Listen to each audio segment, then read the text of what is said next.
Yanky, your book of the month. Well, first of all, I'm going to tell you the book that I'm not going to talk about this week, but I've actually brought it along, unlike my colleague. The reason why I've chosen this book is, first of all, it's got one of the weirdest titles ever. It's Kluge. Kluge. And Kluge is an engineering term for something that oughtn't to work but does. It's like when you cobble together a solution, and logic says that'll never work, but actually it does. And Gary Marcus says that our minds are actually clues. The way we are wired, we should not be able to solve problems. Evolutionary and factors are all against us being able to solve problems, but somehow we get round it. Now, the reason why the connection between Kluge and Egonomics, which is the book I will be talking a bit more about, is that they're both in the same pretty new genre about talking about how imperfect we are as rational beings, as people who think that we know what we're doing. And there's more and more of these books coming out that are saying our brain leads us astray again and again and again, far more than we actually realize. Again, going back to something that was mentioned earlier, when Dirk spoke about creative destruction. So Kluge gives a wonderful example of a successful failure. It's the famous story of Houston, we have a problem. What happened on Apollo 13 when a filter malfunctioned on board, and unless they had an air filter, they were all going to arrive dead back on Earth. This is the book you're not talking about, is it? It's still the book I'm not talking about. And some of you may remember, if you're old enough, there was a TV series called MacGyver about this guy who could cobble together, he got out of amazing solutions with an elastic band. And what happened with Apollo was that ground control engineers sat and were given a list of what was on board. And they said, right, from what is on board, you must cobble together some way of them being able to get out of this, solve the problem that they don't have spare filters. And they did with plastic bottles and etc. And and they landed and they lived to tell the tale. Brand straps were involved as well, I gather. Yeah, sorry, and Marcus says this was termed by NASA as a successful failure. Now, what's interesting about that term is that when I interviewed Edward de Bono about a year ago, he said our language lacks a word for successful failure. He says there are lots of things that we do that they don't actually work, but they're very important. And that was an interesting fact. There's the story, the book I do want to talk about is it's similar in that it also looks at the mind, and it's a clever title, of course, Egonomics as opposed to Economics, and it says that our ego is at the same time our greatest asset and our greatest liability.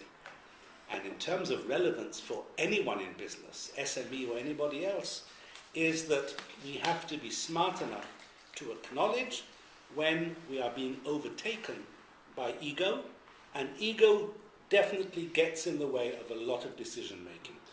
And again, there are lots of these books now on the brain, on irrationality, and all these irrational books. Even our friend Black Swan, Taleb. We think we know what makes the world go round. Actually, we're fooling ourselves, because what we thought was cause and effect is often the other way around. Now, they don't specifically, he doesn't, it's two people, isn't it? Smith, David Marcus and Steven Smith. Not Marcus, Marcum. They don't use the same idiom of cause and effect, but in fact, they speak a lot about it. A very nice story. A small company found itself in a bidding war for some retail software contract with Foot Locker. Foot Locker is the famous shoe shop, a shoe chain. And they were up against IBM. And because they were up against IBM, They went into the interview with the CEO and pretended to be bigger than they were. Without lying, they gave the impression that the company was bigger, more clients, bigger record maybe, because they knew they were up against IBM. And the CEO listens very attentively to this, and at the end of their presentation he says, thank you very much. Obviously you're very well qualified, but we have had problems in the past dealing when a big company is working with us, because we got lost. We were not treated with a specific nurturing that we would expect or that we demand. So I'm awfully sorry, but we're going to go for a small company.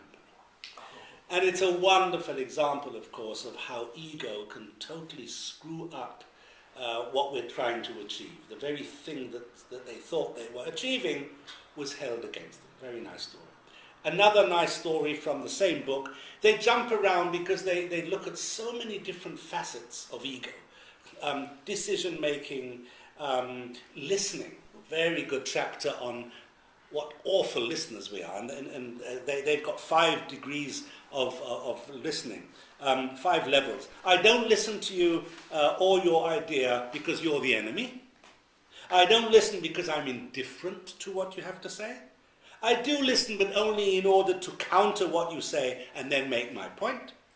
I listen for common ground between what you think and what I think, and I listen for your point of view completely and accurately. And again, in communication skills for anyone in business, it's a very good classification of the way we do and don't listen. And of course, if we are in the first 3 levels, we are not listening, and we should therefore not be at all surprised when things go badly wrong.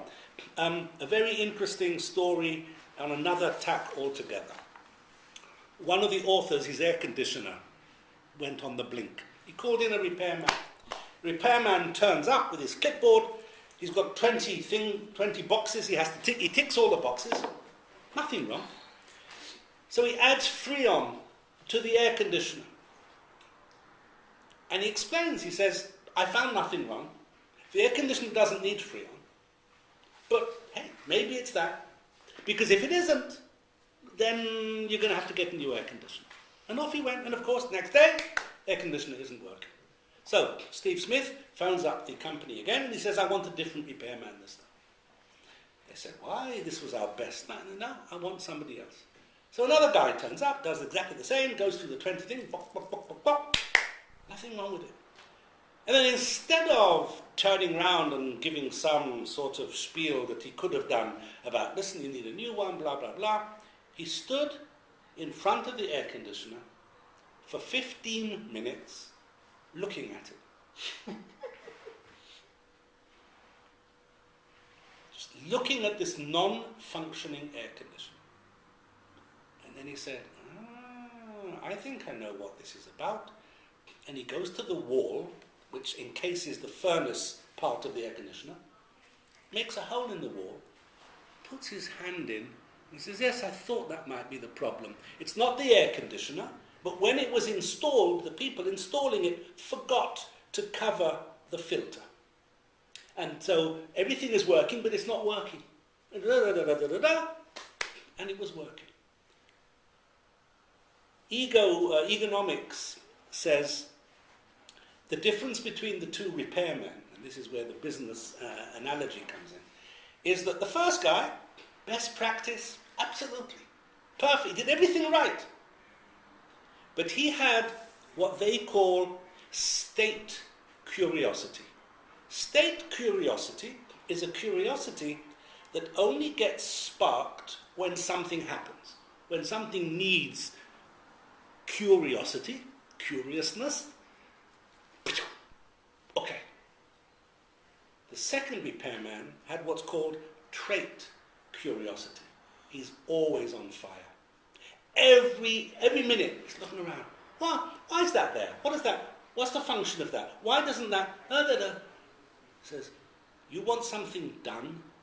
you want to move, you want to innovate, you want to get the real best that you can from any situation, you need guys with trait curiosity. They don't need sparking. They always spark, and they will shake a bone until they've got to the meat.